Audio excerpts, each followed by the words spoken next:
All right, hey guys, I'm joined here today with Wingardh. He's a professional golfer. We've been working together for about 2 months or so on his swing, and thank you for joining us today. It's awesome for you coming out. Yep.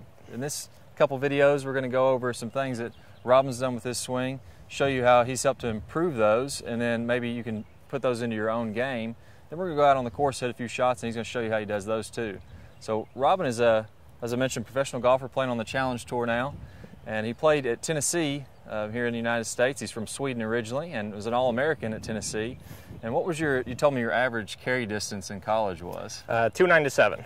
That's pretty far. Average carry distance on PGA Tour is only 265. So he's got some serious firepower, and we're just working on helping that to be a little bit more consistent here.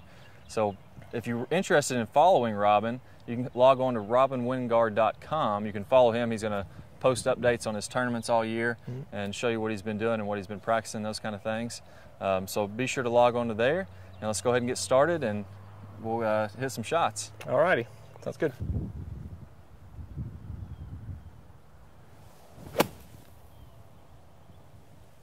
Looks good there. Okay, so one of the first things that me and Robin worked on was his hips and his shoulders were spinning open. And he's getting very aggressive from the top of the backswing and starting the downswing. It's something that I see all the time with better players, and it leads to getting a little bit stuck. So why don't you show them, as you go to the top of your backswing and you start down, what exactly were you doing before we started working together? Well, before, from the top of my backswing, you know, I tended to spin my shoulders really quick. Yeah. Like this, you know, so my right shoulder got really low.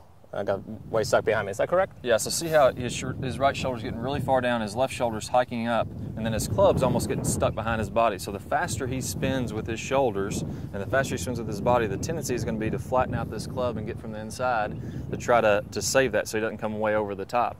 This is something I see almost every day with better players. They just learn how to time it up at the bottom kind of thing.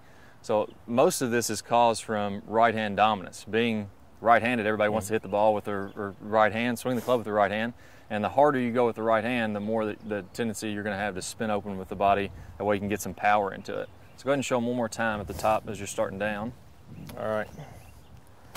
There you go. So as he's starting down, shoulders and hips are moving a little too quick, club's getting a little bit stuck behind, and then at the bottom, he's either going to swing on out to the right, and he's going to block it and kind of hold off the release. Yeah. Or if you do release, try to save it, and then you get a little bit of those snap hooks. Yeah, so yeah, that tended to be my, you know, my misses, it was either a big push or a snap hook, you know, and it was so timing dependent, my swing, you know. If my timing wasn't perfect, it was really hard to hit a good shot, you know, and that's why I feel like I was a little bit inconsistent, and, you know, that's what I've been fixing here with Clay for the last month. It's been going great, yeah, really good. So, played in the Hooters Winter Series, and I think your first round scoring average was like 67, right? 67, yeah, that's correct. Yeah, that's really good. You can do that, you make a lot of money. Exactly, yeah. But then the second and third rounds were a little bit higher, like 71 or 72, somewhere around in there. Yeah, well, the second round was about 70.7, but I think it was either 70 or 71. Okay. And last round was like 72.3, and that's what I felt like over the course of the 3 days, you know. My timing kind of got off. It was hard to keep the timing perfect, you know, for 3 days in a row or 3 or 4 days. Yeah. So yeah, it's definitely, you know, easier now. Last month has been big improvements. So good. So let's show them. If you use your right hand, let's drop this club for a second. If you're trying to hit with just your right hand only, imagine you're going to hit as hard as you can into my hand here with this palm. So you can see how his shoulders want to spin out. And again, that's how I mentioned that being right-handed, everybody wants to hit with the right hand. That's what's happening is you're trying to hit with the right hand and the shoulders are spinning to get out of the way so you can do so. Now go ahead and hit with your left hand.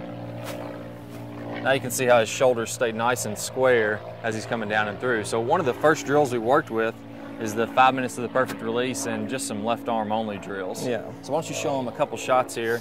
All right. The left arm only drill and the 5 minutes to the perfect release. Go ahead and hold your finish on these. Yep.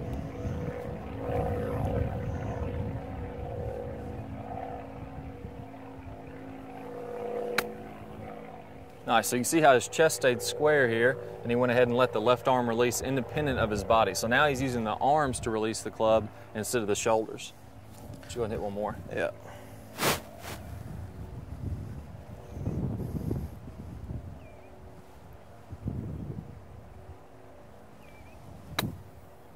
Really good there. So you can see he's not hitting it really far. This isn't a drill to try to get a lot of power. It's to use the right technique. So did you feel like once you got this down, did you lose any distance when you stopped spinning out the shoulders? No, I mean, not at all. I mean, if anything, I gained a few yards, especially with my irons, because I got, you know, I have better compression of the ball. It used to be kind of a swiping move, but now, you know, kind of straighted, you know, more on plane and I get more compression. So Good. Definitely gained a few yards with, you know, all my clubs. So now that he's not spinning open, he's getting that left arm's releasing a little bit better down the target, and it's compressing the ball a little bit better. Yeah. So that looks great. Yeah.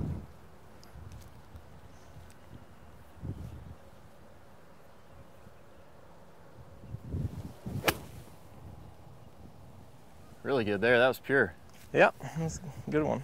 Okay, so once we started to quiet down his hips and his shoulders, the tendency, and I see this again with a lot of people, as they start to quiet the hips, is that they kind of take it overboard. So now he got to where he wasn't quite loading into his right leg the way that he should, and the right knee was straightening, and then on the downswing, you almost have to kind of rush or jump to the left to try to get things moving to the left. So why don't you go ahead and go to the top of the backswing again and show them what you were doing with your right leg as you had started to quiet down the hips and you kind of went a little bit overboard. Yeah, well, I mean, it kind of straightened out, you know, so I ended up almost up here. Yep. So you can see how his right leg here has gotten pretty straight. You can almost see like his right knee has gone back and his left knee is kicked forward. And what happens when you do this is oftentimes you'll over-rotate your hips, for some of you guys out there, or you'll just kind of get into a weaker position into your right side, and then when you feel like you're going to go to the left, you don't have anything to move with. Is that what it kind of felt like to you? Yeah, well, it's just, you know, it's hard. The timing was hard, because I mean, if you get it to back here, you have to somehow get it back, you know, and then rotate through, you know?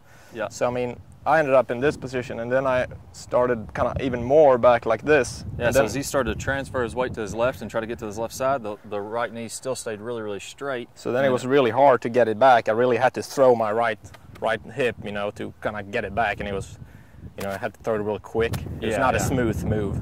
Yeah, it looks really good now, though. So show them what, after we worked on it a little bit, what it looks like when you do it correctly.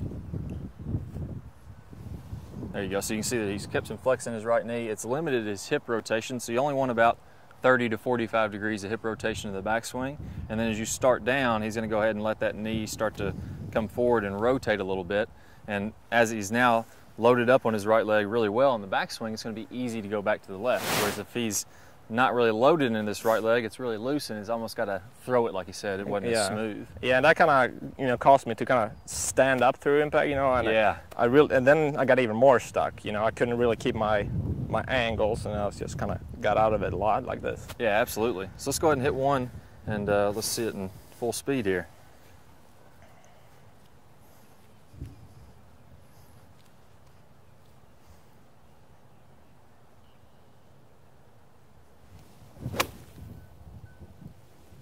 Yeah, really nice. I hope you enjoyed part one of our two-part series with professional golfer and Rotary Swing student Robin Wingardh. Now, if you'd like to see the Load the Right Leg to Improve Your Transition video, go ahead and click in the bottom right-hand side of your screen, and it'll take you to this video, and you can watch it for free when you sign up for your free Rotary Swing membership. Also, if you'd like to follow Robin, you can visit him on his website, www.robinwingardh.com. I look forward to seeing you guys very soon.